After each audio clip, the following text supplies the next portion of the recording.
Hi friends, welcome back to my channel. ಇವತ್ತು ನಾವು ಹೋಗ್ತಾ ಇರೋದು ಬಂದು ಸಾಕ್ಷಿಯಲ್ಲಿ ಮಣ್ಣಮ್ಮಂಗೆ. ನೀವು ಬರ್ತಿದ್ದೀರಾ ಮೇಡಮ್? ಮೇಡಮ್ ನೀವು ಬರ್ತಿದ್ದೀರಾ? ಇಲ್ಲಿ ನನ್ನ ತಮ್ಮ ಬಂದು ಇನ್ನೊಂದು ಕಾರಲ್ಲಿ ಅಪ್ಪ ಅಮ್ಮ ಮತ್ತು ಅಕ್ಕ ಅವ್ರನ್ನೆಲ್ಲ ಕರ್ಕೊಂಡು ಹೋದ.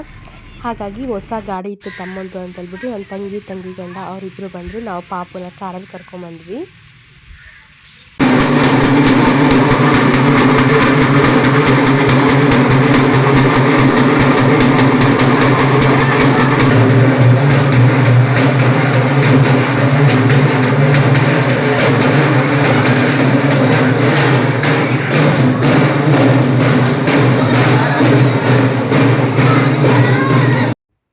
ಮತ್ತು ಈ ಕ್ಲಿಪ್ಪಿಂಗ್ಸ್ ಎಲ್ಲ ತಗೊಂಬಂದಿದ್ದು ನಮ್ಮ ಮನೆಯವರು.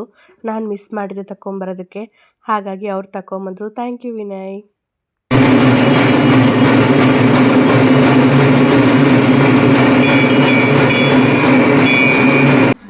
ನೋಡಿ, ಮಣ್ಣಮ್ಮ ತಾಯಿ ಬೆಣ್ಣೆ ಅಲಂಕಾರ ಮಾಡಿದ್ರು, ಎಷ್ಟು ಚೆನ್ನಾಗಿ ಕಾಣಿಸ್ತಾ ಇದೆ ನೋಡಿ. ಈ ಅಲಂಕಾರದಲ್ಲಿ ಫಸ್ಟ್ ಟೈಮ್ ನೋಡಿದ್ದು ಅಂತ ಹೇಳ್ಬೋದು.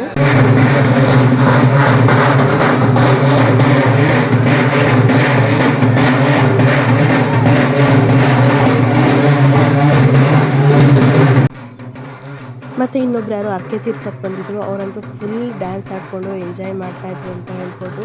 ಮತ್ತು ಅಲ್ಲಿಂದ ಸ್ವಲ್ಪ ದೂರದಲ್ಲಿ ಒಂದು ಶೆಡ್ ಇದೆ, ಅಲ್ಲಿ ಏನು ಬೇಕಾದ್ರೂ ನಾನ್ ವೆಜ್ ಎಲ್ಲ ಮಾಡ್ಕೋಬೋದು. ನಾವು ಅಲ್ಲೋಗಿ ಯಾರು ತಿಂಡಿ ತಿಂದಿರಲಿಲ್ಲ, ಹಾಗಾಗಿ ಎಲ್ಲರೂ ಕುತ್ಕೊಂಡು ತಿಂಡಿ ತಿಂತಾಯಿದ್ವಿ. ಇಲ್ಲಿ ಬಂದು ಅಕ್ಕ ಮಾವ ಇಬ್ಬರು ಮಾವಂದಿರು ಮತ್ತು ಅವ್ರ ಹೆಂಡ್ತಿರು ಮಕ್ಕಳು ಮತ್ತು ನಾನು, ನಮ್ಮ ಯಜಮಾನರು, ಮಕ್ಕಳು ಮತ್ತು ತಂಗಿ ಗಂಡ ಮಗು ಮತ್ತು ದೊಡ್ಡಪ್ಪ ಅಪ್ಪ ಅಮ್ಮ ತಮ್ಮ ಎಲ್ಲರೂ ಬಂದಿದ್ವಿ. ತುಂಬಾ ಚೆನ್ನಾಗಿತ್ತು ಅಂತ ಹೇಳ್ಬೋದು. ಮತ್ತು ತಿಂಡಿ ತಿಂದು ಎಲ್ಲ ಒಂದು ರೌಂಡ್ ಟೀ ಕುಡಿಯೋಣ ಅಂತ ಹೇಳ್ಬಿಟ್ಟು ಟೀ ಕೂಡ ಇಟ್ಟಿದ್ವಿ. ಮತ್ತು ಇಲ್ಲಿ ಬಂದು ನಾನು ಚಿಕನ್ ಬಿರಿಯಾನಿ ಮಾಡೋಣ ಅಂತ ಹೇಳ್ಬಿಟ್ಟು ಚಿಕನ್ಗೆ ನಾನು ನನ್ನ ತಂಗಿ ನಿಂತ್ಕೊಂಡು ಒಗ್ಗರಣೆ ಹಾಕ್ತಾಯಿದ್ವಿ. ಅಮ್ಮ ಅಕ್ಕವರೆಲ್ಲ ಕುತ್ಕೊಂಡು ಹೊಂದಿಸ್ಕೊಡ್ತಾಯಿದ್ರು, ಏನೇನು ಬೇಕು ಅಂತ ಹೇಳ್ಬಿಟ್ಟು ಹಚ್ಕೊಡೋದು ಎಲ್ಲ ಮಾಡ್ತಾಯಿದ್ರು. ನಾವೇ ನಿಂತ್ಕೊಂಡು ಬಿರಿಯಾನಿ ಕೂಡ ಮಾಡಿದ್ವಿ.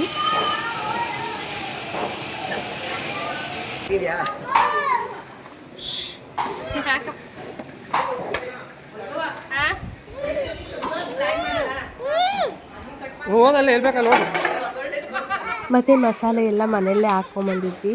ಚಿಕನ್ ಒಣಗಿದ್ದು ಕಾಯ್ದು ಮತ್ತು ಸೊಪ್ಪೆಲ್ಲ ಮಸಾಲೆ ರುಬ್ಬಿದ್ದು ಎಲ್ಲ ಮನೆಯಲ್ಲೇ ರುಬ್ಕೊಂಬಂದಿದ್ವಿ.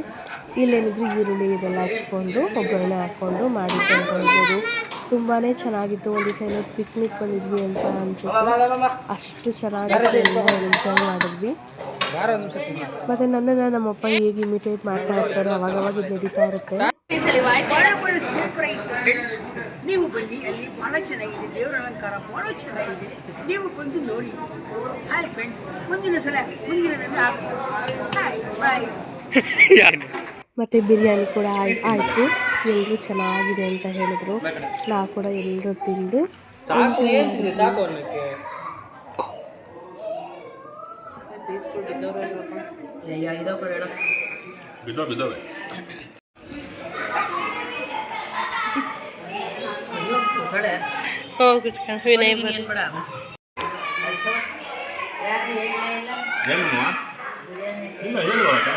ಹೇಳ್ಬೇಕು ಫಸ್ಟ್ ಬಿರಿಯಾನಿ ಮಾಡೋದು ಹೇಳ್ಕೊಟ್ಟಿದ್ದು ನೀನು ಇಷ್ಟೊತ್ತು ನೀನು ಹೇಳ್ಬೇಕು ಅಂತ ಮತ್ತು ಎಲ್ಲರೂ ಊಟ ಮುಗಿಸ್ಕೊಂಡು ಅಲ್ಲಿ ಜಾಗ ಎಲ್ಲ ಫುಲ್ ಕ್ಲೀನ್ ಮಾಡಿ ಸ್ವಲ್ಪ ಇದೆಲ್ಲ ಕ್ಲೀನ್ ಮಾಡಿಬಿಟ್ಟು ಆ ನಂತರ ಹೊರಟ್ವಿ. ಈ ವಿಡಿಯೋ ಸಿಂಪಲ್ ಆಗಿತ್ತು, ಹಾಗೆ ಚೆನ್ನಾಗಿತ್ತು ಅಂದ್ಕೊತೀನಿ. ಎಲ್ಲ ಲೈಕ್ ಮಾಡಿ, ಸಬ್ಸ್ಕ್ರೈಬ್ ಮಾಡಿ.